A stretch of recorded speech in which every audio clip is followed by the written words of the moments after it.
Hey there, welcome to episode 81 of the FFS Talk audio program. I am your host, Dan Hugo. The time is 10:23 p.m. on Wednesday, June 11, 2025. We do publish episodes of FFS Talk on Thursdays each week, so very clearly publishing this on Thursday, June 12, sometime in the morning. Strangely, I'm getting ahead in my schedule, which is nice. Normally I would be recording this episode not in the morning, but here we are anyway. Today we're talking about collective action. It's a hot topic of the day, of the week, of the month, probably of the near future. Let's see what's going on. If you're not familiar with the FFS Talk audio program, it is intended to be a discussion about what works, what does not work, and what we might do about it. As it happens, there have been about 81 episodes, including this one, of more audio essay, more monologue. I prefer to think of it as planting some seeds of discussion into the future. Seeds that we can plant every week. So until we have someone that would like to come on, maybe cover or discuss or debate a topic already presented or have something new, we will continue with monologue audio essays. Who knows, this might be interesting to you or to someone else. If you're not familiar with what FFS Talk means, it is based on an Irish expression, FFS. If you don't know what that means, you need to hang out with more Irish people. Hopefully, wherever you found this audio program, you're able to locate the episode description, which contains the show notes, a summary which I will read to you, and the links for today's episode. 4 of them are the shameless self-promotion links that appear pretty much every episode that I produce of everything. And 1 is a Wikipedia article, of course. Don't forget, Wikipedia is a great place to begin your journey seeking knowledge, but rarely the best place to end it. That's not a plug for Wikipedia. It's just some fact that I've come to find is true. So let's get started so we can get finished. Summary of today's episode. Protests are in the news, and collective action in general can be a great way to amplify the voice of the masses. But sometimes they become a playing piece on a giant chessboard, which usually undoes the possibilities. Can protests be reimagined for the modern era? Should they be? I guess we can't have a discussion, so you'll just have to listen to me if you want. The links for today's episode, the usual. You are under no obligation to spend any money at either buymeacoffee.com/danhugo or ko-fi.com/danhugo. Buymeacoffee.com/danhugo/posts is where you will find the Buy Me an Update microcast published on Monday mornings. It gives a quick rundown on the previous week's audio program episodes, any news and announcements upcoming. If you just visit the Dan Hugo profile page on buymeacoffee.com, you will find links to my various audio programs and productions, different projects and initiatives, some affiliate links to some coffee beans that I like, a little bit of biographical information at the top, and the link to the posts also at the top of my profile, and should be at the very top of the web page on a sort of a nav bar. Ko-fi.com, K-O hyphen, that's the key next to the 0 on most keyboards, fi.com, ko-fi.com. I say it strangely because it doesn't really spell coffee. Ko-fi.com/danhugo is my profile page there. Not as much information as buymeacoffee.com/danhugo, but you can hear the unscheduled, no particular agenda or topic limitation coffee solo. That's weird. I have to edit my notes here. Coffee solo at ko-fi.com/danhugo/posts. Those publish whenever, so check it out. And finally, the Wikipedia article on protests, wikipedia.org/wiki/protest. It's actually pretty interesting. It does provide a few historical references to famous and infamous protests through time. I think it starts in the 16th century. And it has a list of various types of protests, civic actions. Collective actions. Collective, like, groups of people getting together to do stuff. Collective action and some other. So it's an interesting article on its own, but definitely do some more reading if you're curious about all this stuff. So yeah, coffee, and more coffee, and some protesting. On with the show. Well, protests are on the rise, and arguably with good reason. depending on who you ask, I suppose. When it comes to disagreement between some parts of a population and some power, maybe local or state or federal government or some agency or even a business or something else, the right to assemble and protest peacefully is one of those things about the United States that makes us unique. Not completely unique, but certainly somewhat unique. Unfortunately, we are seeing three things happening, according to various news outlets. We are seeing peaceful protesters gathering. Now I'm speaking more like contemporaneously, not in general over the last years, but this week. We are seeing peaceful protesters gathering to make their feelings known. We are seeing what are sometimes called bad actors who are stepping outside of the peaceful box. And we see some outright troublemakers, if you will, looting or otherwise moving toward riotous behavior. A peaceful protester is not going to be setting cars on fire, is not going to be breaking into businesses and then taking things, generally causing trouble. But unfortunately, we know what happens. The problem, and this is happening more and more, is when all of these behaviors are conflated, assigned to all participants, and are the basis of faulty news reporting, law enforcement action, and worse. Often we will see counter-protesters enter the fray, another group who feels very differently, which can tend to make everything a bit more tense, possibly more violent. And the line between who did what to whom, which side was in the wrong, which faction or factions were actually taking the legal path with peaceful protest actions.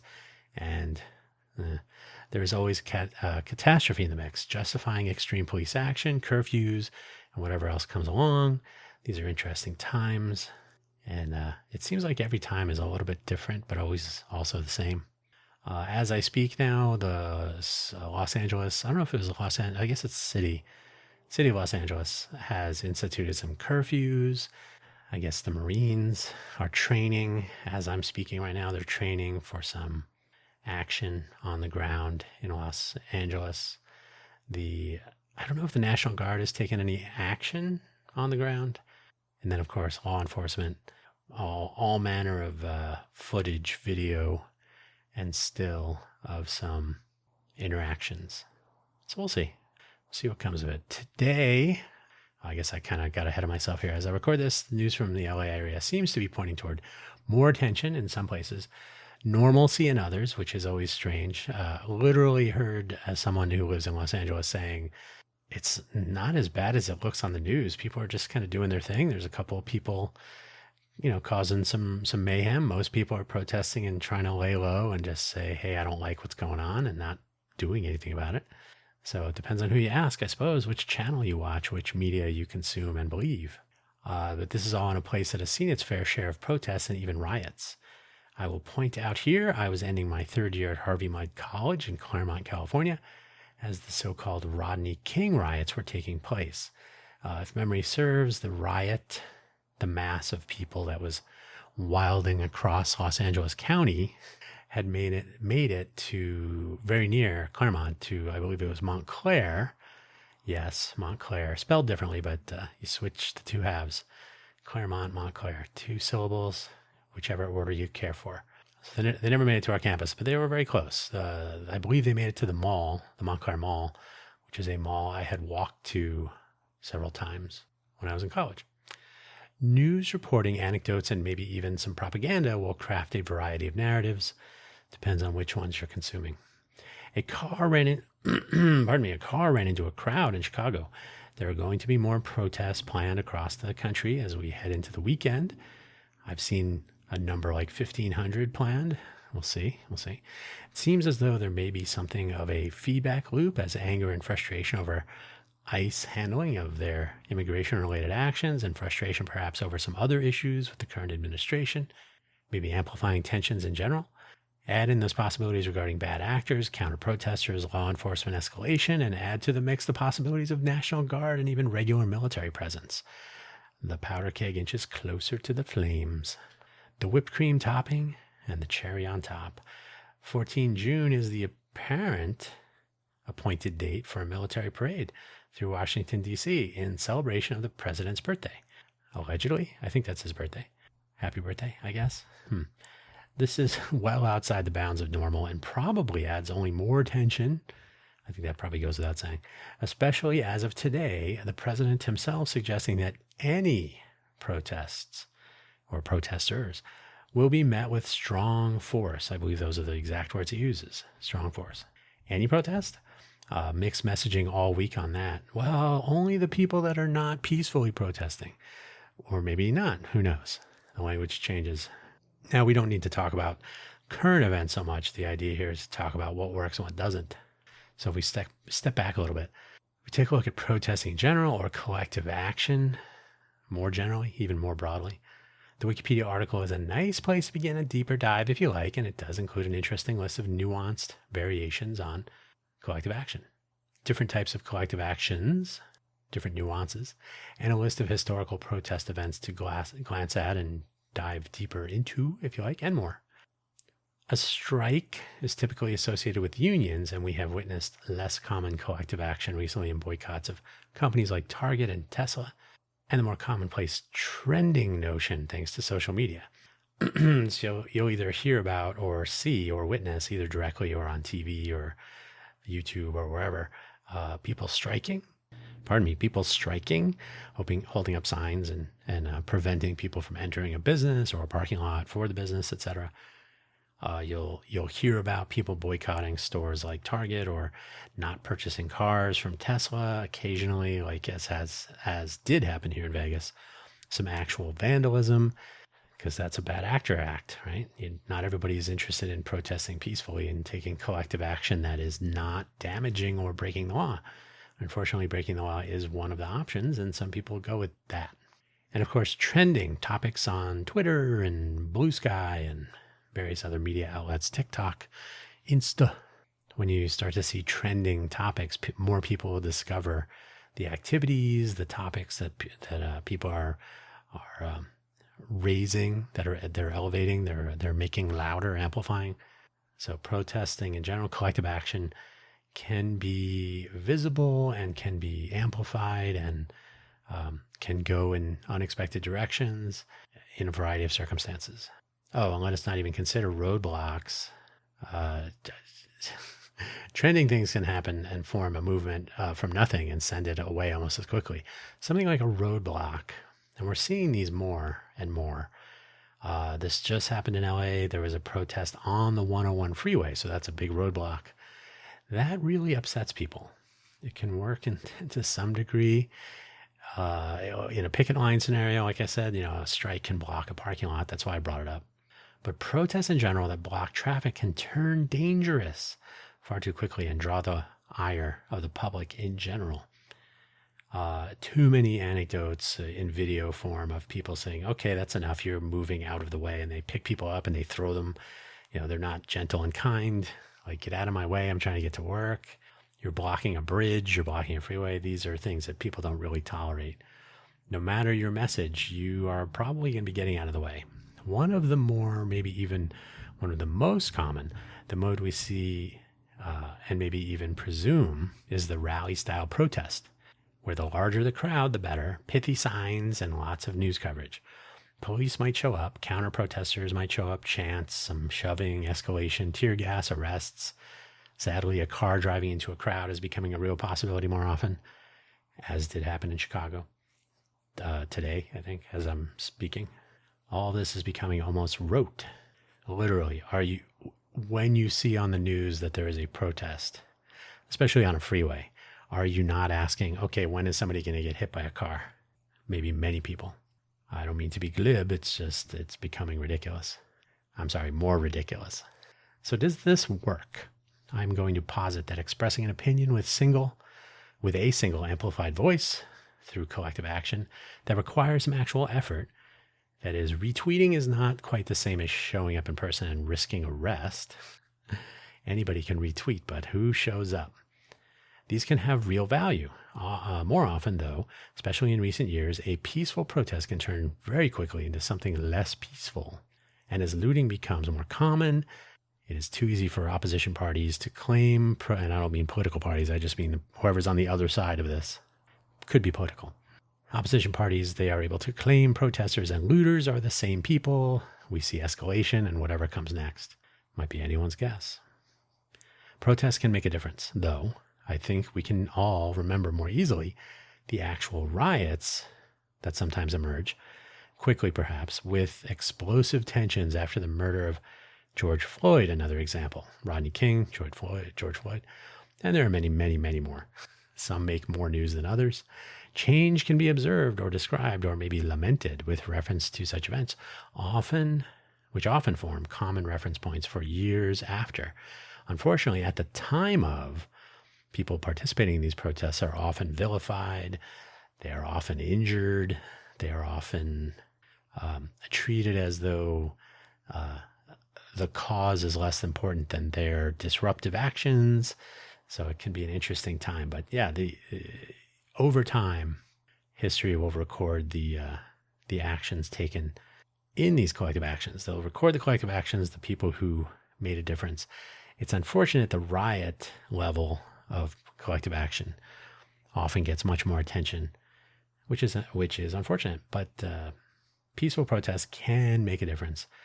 And I'm sure I'll mention this, the civil rights movement in the 50s and 60s, especially the 60s, and other peaceful, you can look through history. You can check out that Wikipedia article for a few places to start. It doesn't always need to get violent. I will suggest that the current protest model, which leans heavily into crowds getting attention either in a single location or coordinated across many locations, probably nationally, for example. I mentioned earlier there are supposedly going to be 1,500 protests going on this week across the United States. The Chicago protest today was where the car hit some people. That's always a problem. This has become old hat. The entire notion of counter-protests and planning escalations for political or other gains, all reducing the impact of the original protests and obviously distracting from the original message, sometimes drastically. So the car hitting people in a crowd will get the news, not necessarily the nature of the protest, the people involved, and so on. So it definitely shifts the message. I'm not trying to be so callous to say it's, the people who get injured in that circumstance are obviously important, and hopefully nobody suffered too much.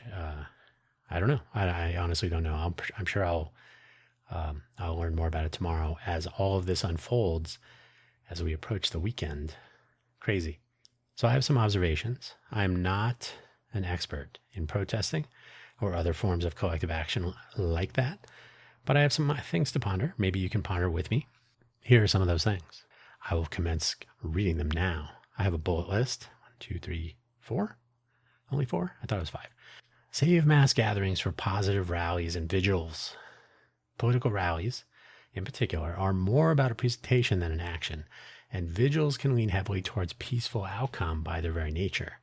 Otherwise, not positive rallies with a presentation over action, and vigils. Otherwise, the collective actions of other kinds are easy targets ripe for manipulation on the ground at the time and via slanted news coverage and cherry-picked imagery and clips and so on. Who is showing up? Okay. I have more bullets in the alternatives in the next section. So observations 4. Number 2, who is showing up? The advent of messaging tools, even encrypted tools, makes reaching out and coordinating what used to be called flash mobs back in the early days, back in, about 2005? They were relatively easy. They were back then. Now it's almost a snap. If you get people to move, you can certainly reach out to everybody in a Telegram group or a WhatsApp group or whichever tools you're using. Hey, we're meeting down there on the 101 freeway tomorrow. I'm hoping some people are like, wait, what? On the other hand, though, who knows who you're inviting? Who is showing up? Who has access to the list of people and the meetup plans? What are they going to do with that information? Who are they going to tell? Who would you rather not have show up, but they know where you're going to be before you do? Mobs, in any sense, are hard to move. Once the group reaches the rally point, wherever it is, they're going to be hovering around there or dispersing rapidly in the event things go really south, like running, unless they hang around or cannot leave. Maybe the terrain is such that they cannot leave, or maybe they've been boxed in by law enforcement or some barricades or crowd controls in general, whatever the case may be. This is a little weird, I suppose.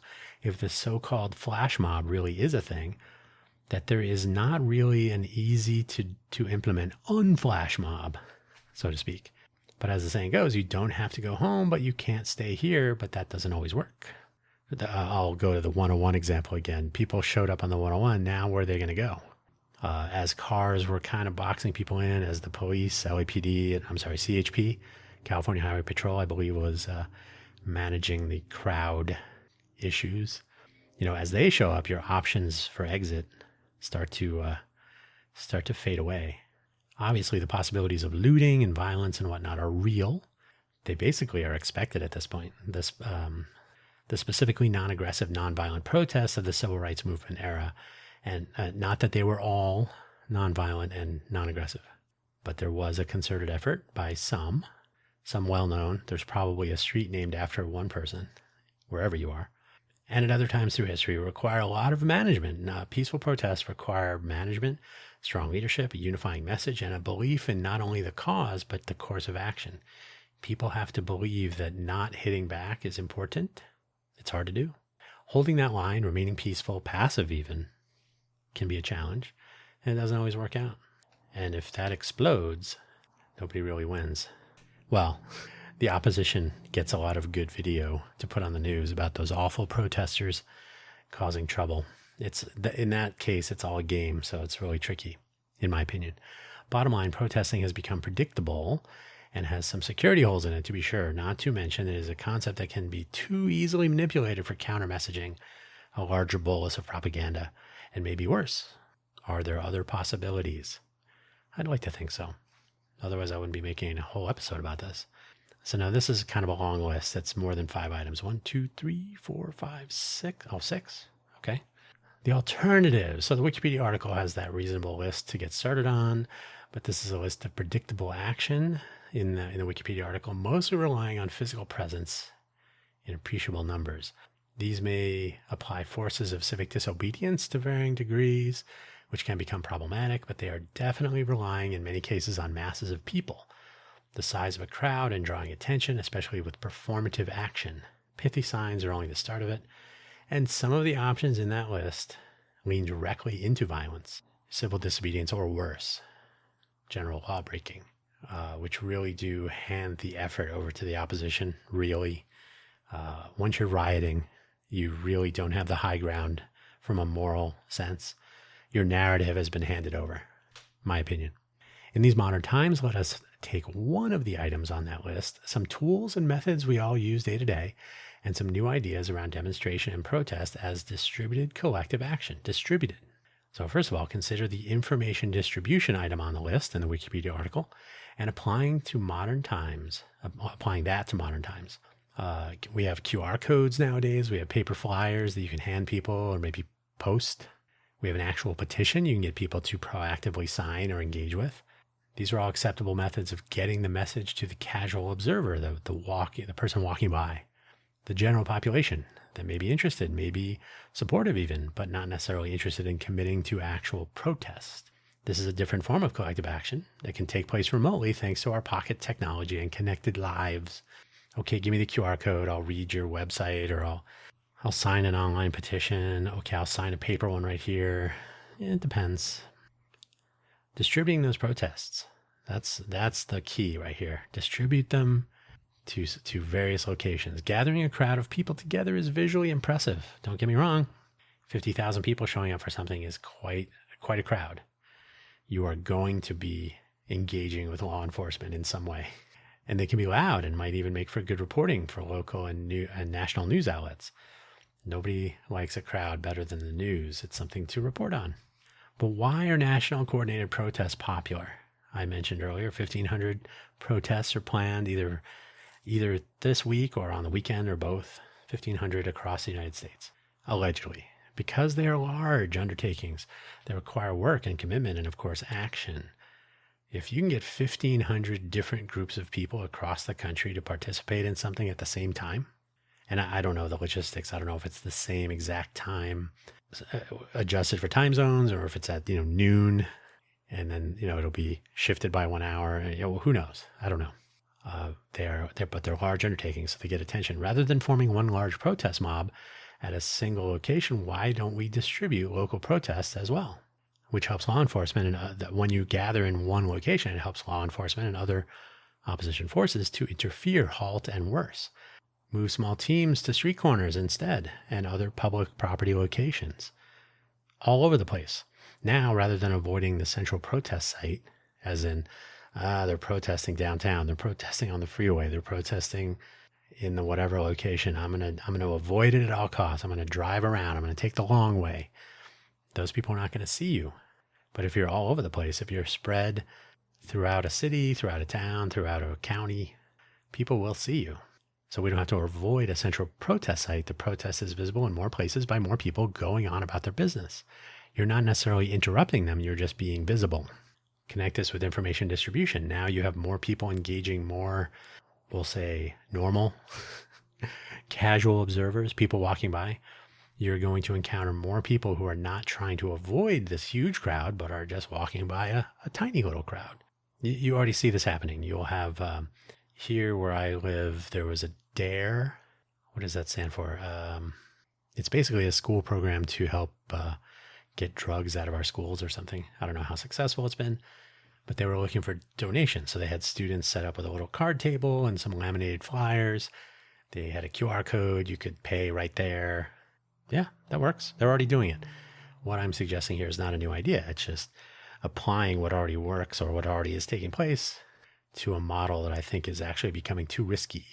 Capturing media by protesters and outside spectators, and there is not always a clear distinction between spectator and protester, especially when the police arrive.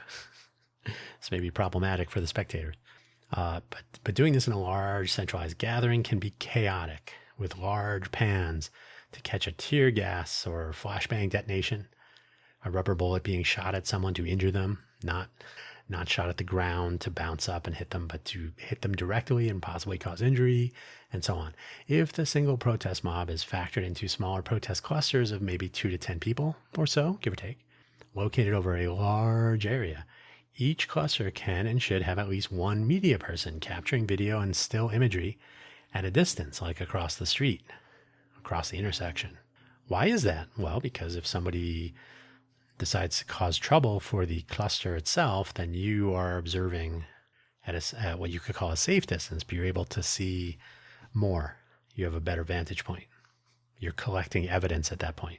Add to this people within the cluster, with the 2 to 10 people that are on the street corner, on the sidewalk, handing out flyers, talking to people, holding up signs, etc. They can be capturing video and still imagery within the group. They're capturing people walking by. They're talking to people. They're talking amongst themselves. They're chanting. They're yelling slogans. They're waving their signs. It's a well-rounded presentation of the cluster's experience and engagement. It can be published as a stream in real time or later, or it can be used to create a documentary of some sort, documentary of some sort, or again, evidence. Since we're talking clusters, a cluster could have some structure, and in fact it should. Manage participants in the cluster at the point of contact for property owners.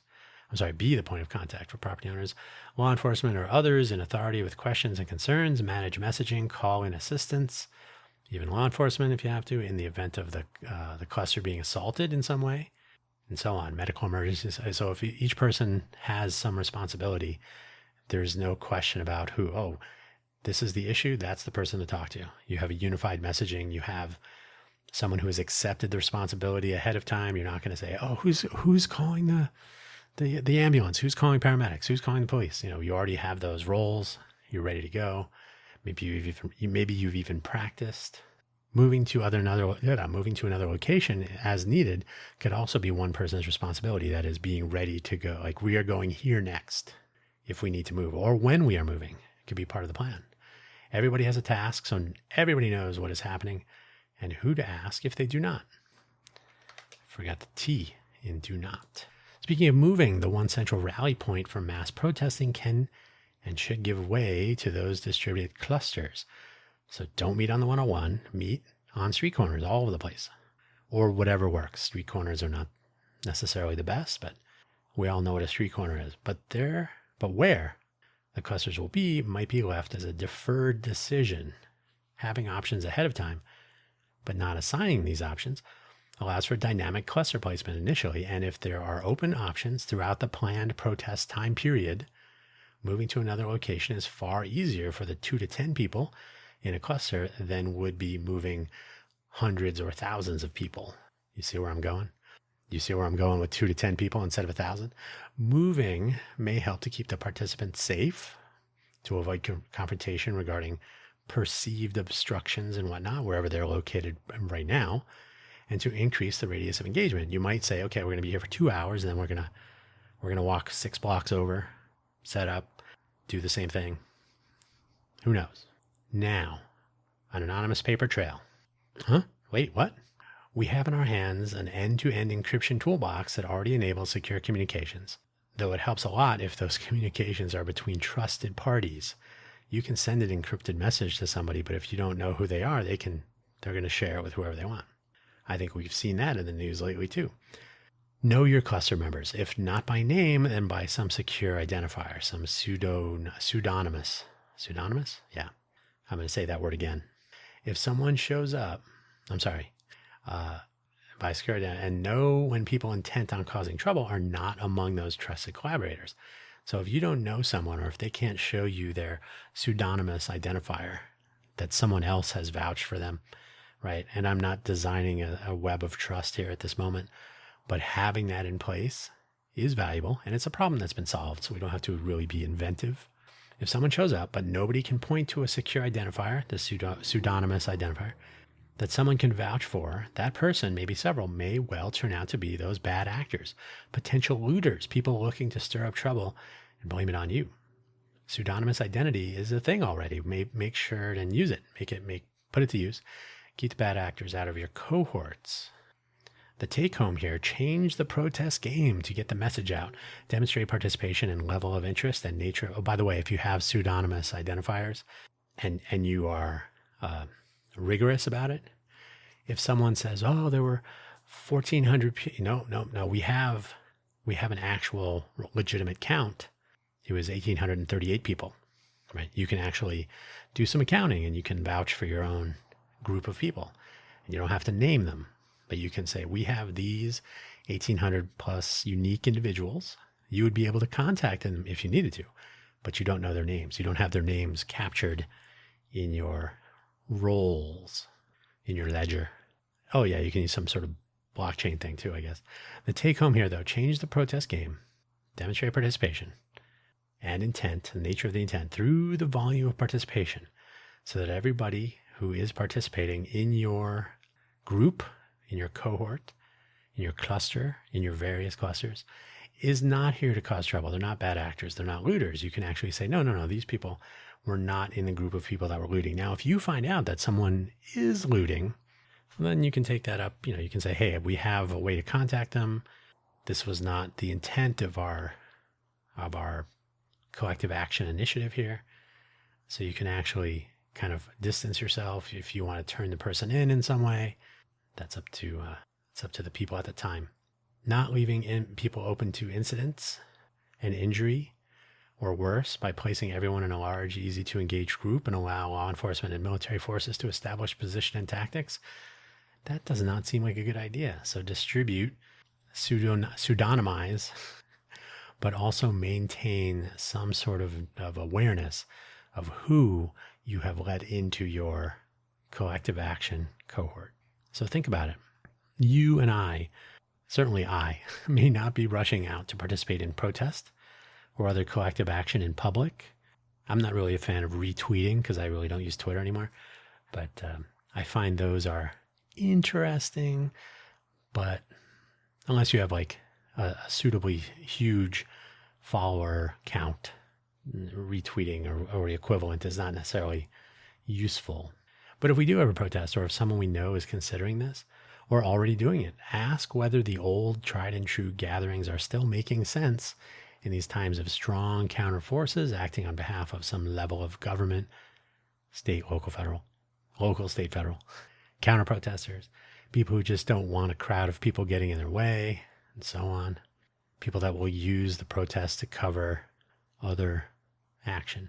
The ideas presented here are exactly that, ideas. Our modern times bring modern problems, but also modern possibilities. And we have seen in the news how careful use of drone technology, for example, can be a force multiplier. Guerrilla tactics.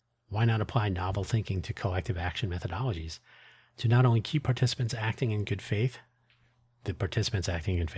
safe and able to come back next time, but make it more difficult to enable those bad actors and prevent protesters from being grouped together with looters and other hooligans.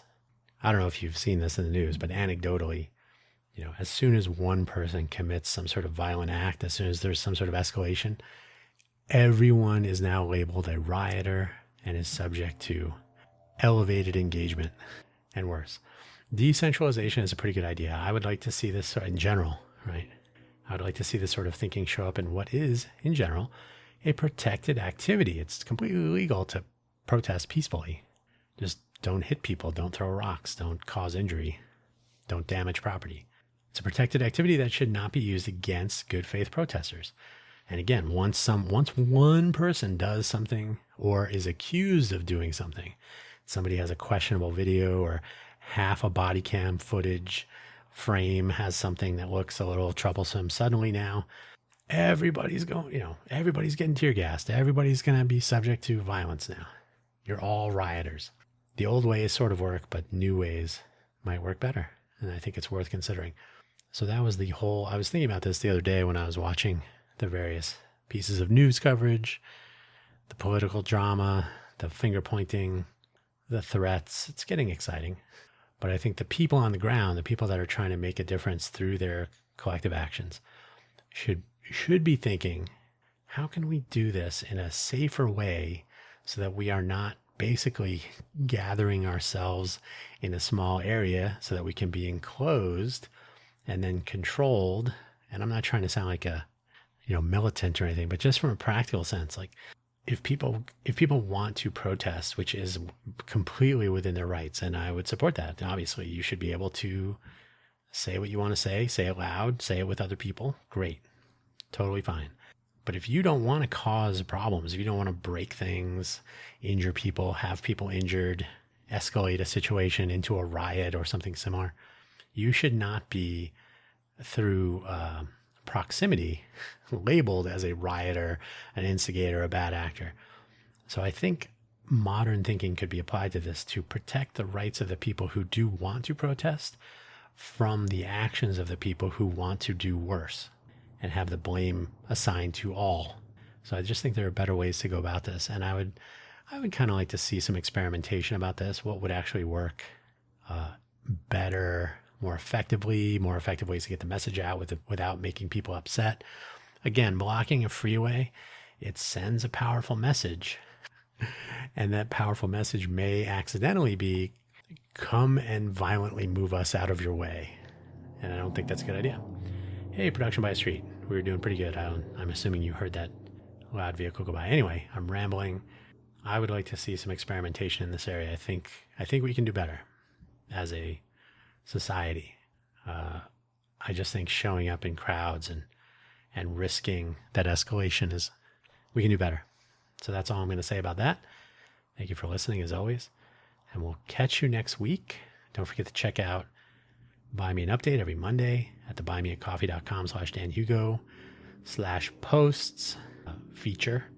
And check out Coffee Solo, Ko-fi.com, Ko-fi.com, ko-fi.com/danhugo/posts for the Coffee Solo episodes. Not scheduled. They can show up whenever. You can never be too sure. So check it out. Thank you. Take care. Have a great weekend and stay safe out there whenever you're listening to this. Bye-bye.